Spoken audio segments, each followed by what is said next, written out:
제 3차 전도 여행을 마치는 그 마지막 도착지가 예루살렘입니다.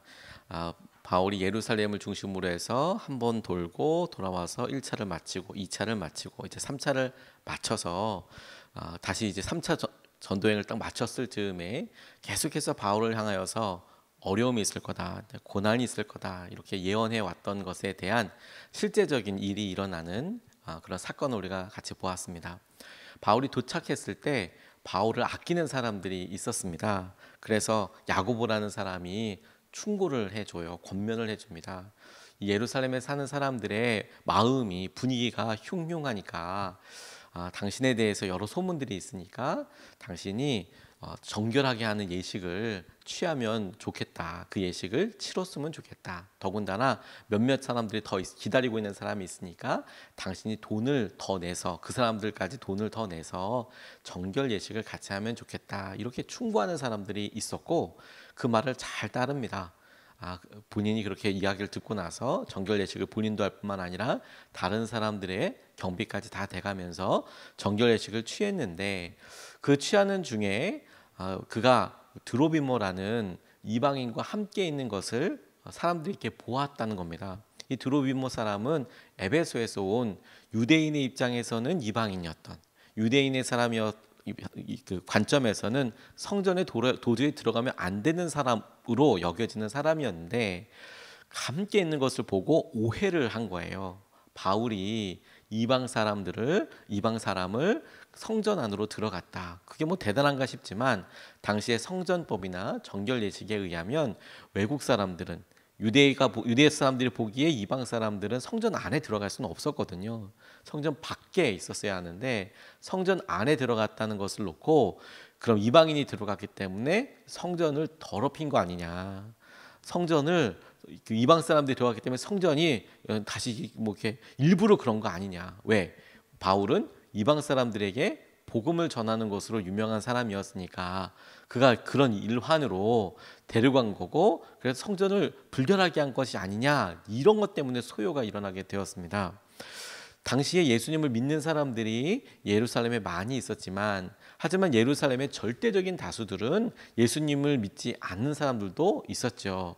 그러다 보니까 그런 예수님을 믿는 사람이든 믿지 않는 사람이든 간에 성전에 대한 마음은 동일한 부분이 있었어요. 예수님을 믿고 따르기로 한 사람들도 성전은 아주 소중한 하나님께 예배드리는 곳이었고 반면에 예수님을 믿지 않는 사람들에게도 구약의 전통으로 여전히 함께 살아왔기 때문에 성전을 더럽히는 것은 말도 안 되는 일이었어요. 그래서 이런 소요가 대대적으로 일어난 겁니다. 예수님을 믿는 사람이건 믿지 않는 사람이건 그 모습을 보고 분노해서 성내서 막 이렇게 사람들이 일어나게 되었다라는 이야기를 하고 있는 겁니다. 그래서 죽이려고 한 것이고 그리고 바로 이것이 바울에게 계속 예언되어 있던 대로 이제 고난이 시작되는 시점이기도 합니다.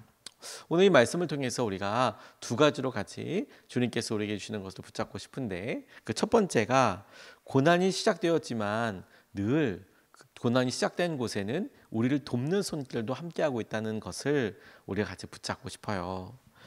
31절에서 36절 말씀을 보면 이렇게 증거하고 있습니다. 그들이 바울을 죽이려고 할 때에 온 예루살렘이 소요에 휘말려 있다는 보고가 천부장에게 올라갔다. 그는 곧 병사들과 백부장들을 거느리고 그 사람들에게로 달려갔다. 그들은 천부장과 군인들을 보고 바울을 때리는 것을 멈추었다. 천부장이 가까이 가서 바울을 체포하였다. 그리고 그는 부하들에게 쇠사슬을 둘로 바울을 결박하라고 명령하고 그가 어떤 사람이며 또 무슨 일을 하였는지를 물었다. 34절 말씀에 천부장은 소란 때문에 사건의 진상을 알 수 없었으므로 바울을 병영 안으로 끌고 가라고 명령하였다. 바울이 층계에 이르렀을 때에는 군중이 하도 난폭하게 굴었기 때문에 군인들이 그를 둘러매고 가야 하였다. 큰 무리가 따라오면서 그 자를 없애버려라라고 외쳤다. 이 장면을 이렇게 묘사하고 있습니다. 사람들이 일어나서 삽시간에 바울을 죽여야 한다고 없애버려야 한다라고 그렇게 외치고 있는 상황이 머리에 상상이 되시죠. 바울의 여정 동안 계속해서 예언이 있었습니다. 어느 성에 가든지 어려움이 있을 거라고 그리고 돌아가게 되면 붙잡히게 될 거라고 그렇게 계속 여러 사람들에 의해서 예언이 있었죠. 그런데 그 시작은 어떻게 되는지 예측할 수 없었어요. 어려움을 당할 거라라고는 이야기가 있었지만, 그럼 그 처음은 이런 징조가 있으면 어려움이 시작된 거야, 이런 말은 없었다는 거죠. 그냥 갑자기 하루아침에 정결 예식을 하라 그러고 정결 예식을 했더니 그 자기의 어떤 행동과는 상관없이 오해로 인하여서 갑자기 이런 소요 상태가 일어나면서 죽을 뻔한 일이 확 일어나게 된 거예요. 어떻게 시작할지는 전혀 몰랐죠. 예상하지 못했습니다. 안 좋게 보는 사람들이, 그를 계속 안 좋게 보던 사람들이 구타하기 시작했고, 그를 향한 악의가 막 표출되기 시작한 거예요. 고난이 시작되었는데, 그런데 이 고난이 시작되었다면 주님의 때가 된 거예요. 지금까지 얘기해 왔던 거잖아요. 그래서 이와 같은 상황을 찬찬히 살펴보면 바울을 위해서 예비되어 있는 손길이 있다는 것을 또한 주목하게 되는 겁니다. 고난이 시작됐어. 고난이냐 어려움이냐 혹은 그냥 계속 평안의 때가 계속되느냐, 이런 기준이 아니라 말씀에 오신 대로, 그리고 기도했던 대로 이제 그 때가 돼서 어려움이 처하게 되었는데, 그렇게 보니까 주님은 당신의 말씀을 이루시는 분일 뿐만 아니라 그런 어려움의 때에도 도움의 손길, 당신의 뜻을 이루시기 위한 예비하신 도움의 손길을 이렇게 보여주시는구나. 오늘 본문에서는 그 사람들이 로마 군인과 천부장입니다. 막고 있어요. 무리가 전부 다 구타하고 있는데 그 상황에서 누가 구해줍니까? 어떻게 그 상황을 끝낼 수 있습니까? 그런데 막기 시작하고 고난이 시작하고 이제 소요 사태가 일어나기 시작할 때 천부장이 백부장들과 로마 군인들을 데리고 그 무리 한가운데로 들어와요. 폭동이 일어나나 싶어서 찾아온 것이지만 그 일로 인하여서 일어나게 된 결과는 바울을 보호하게 되고 바울을 무사히 병영으로 데려가는 역할을 하게 됩니다. 뿐만 아니라 바울이 사람들 앞에서 이야기할 수 있도록 기회도 주는 거죠.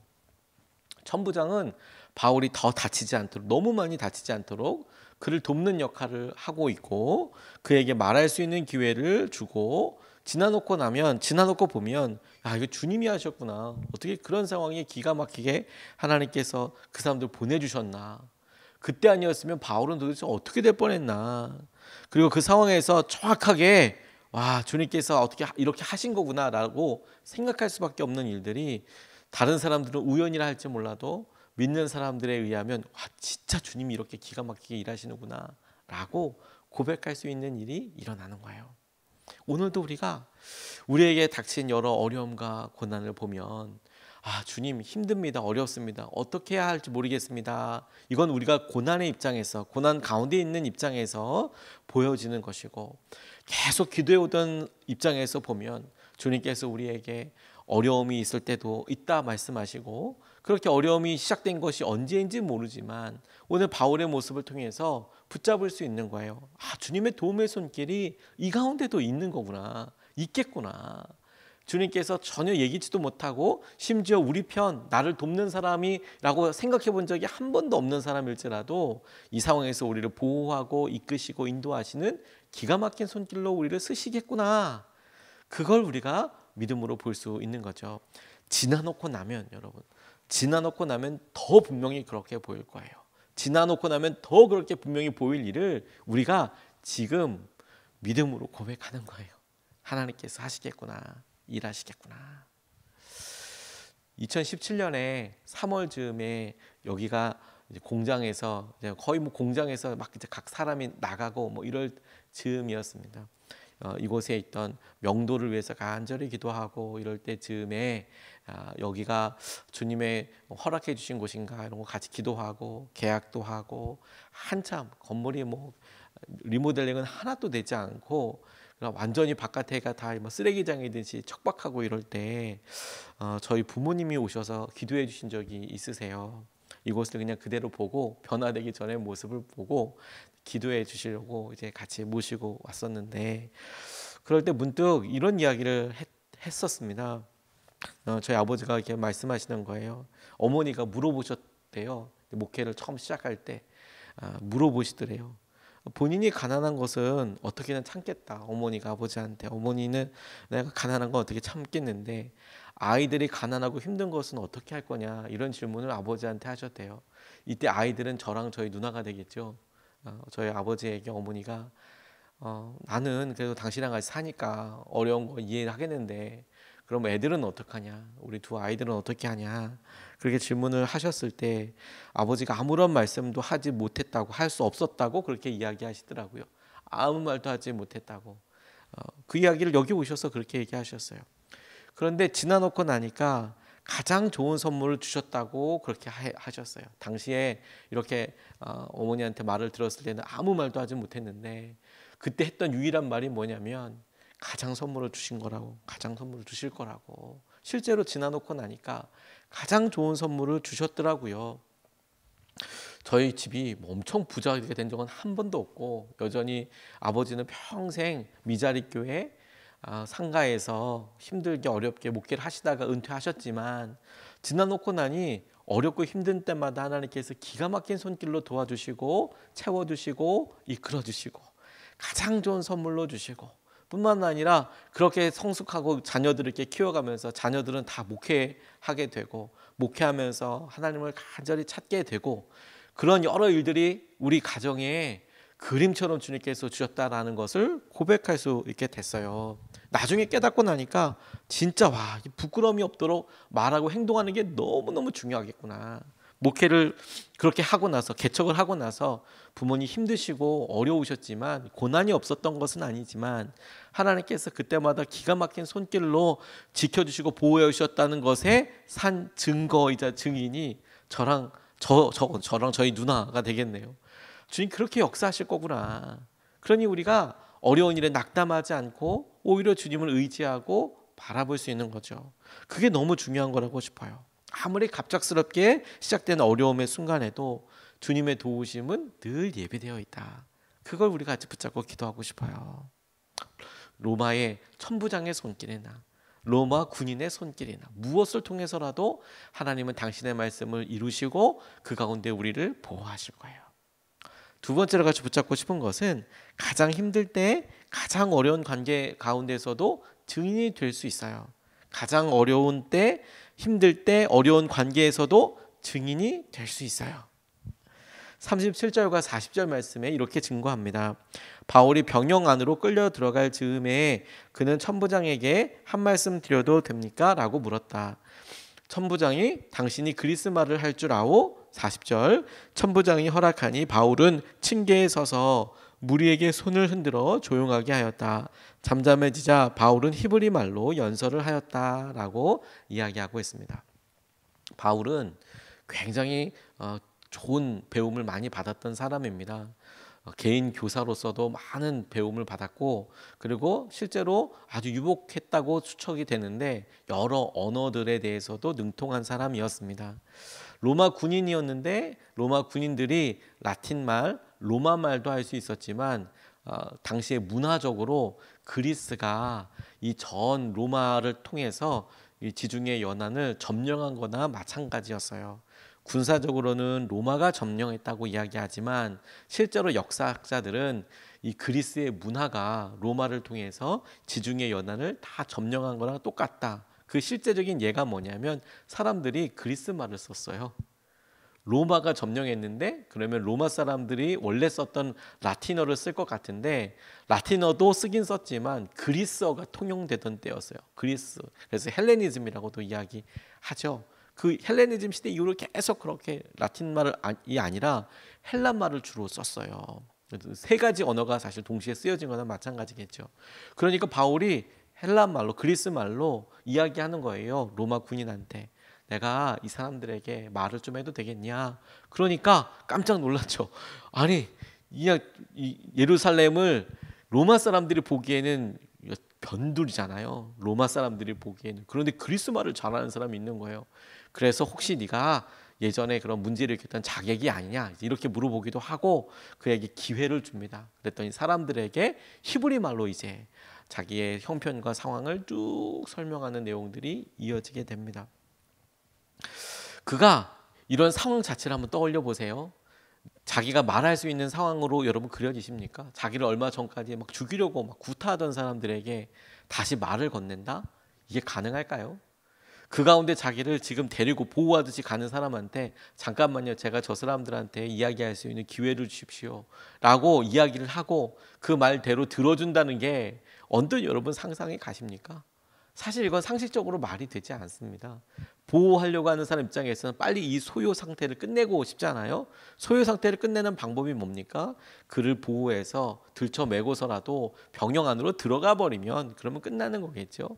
근데 그 앞에 와서 그렇게 화가 나도록 소요하도록 일으킨 그 사람에게 말을 시키면 아마 더 큰 어려움이 있을 거라고 생각하는 것이 일반적일 수 있을 텐데 그 기회를 얻어요. 그리고 바울은 그 기회로 사람들을 조용히 시켜놓은 다음에 오히려 자기에게 있었던 상황과 자기의 삶을 사람들에게 변론하고 이야기하는 기회로 삼습니다. 바울이 바울의 삶을 이야기하고 변론할 때 그때는 그 핵심은 사실 복음을 전할 때거든요. 앞으로 우리가 몇 번 더 보게 되겠지만 그가 왕 앞에 갔을 때, 왕들 앞에 갔을 때, 가서 총독 앞에 갔을 때 자기의 삶, 자기가 어떻게 예수 그리스도를 만났는지, 어떻게 어떤 일이 있었는지에 대해서 자기의 삶을 통해서 증거합니다. 그가 지금 그걸 지금 하고 있는 거예요. 증인으로서 증거하고 있는 것이죠.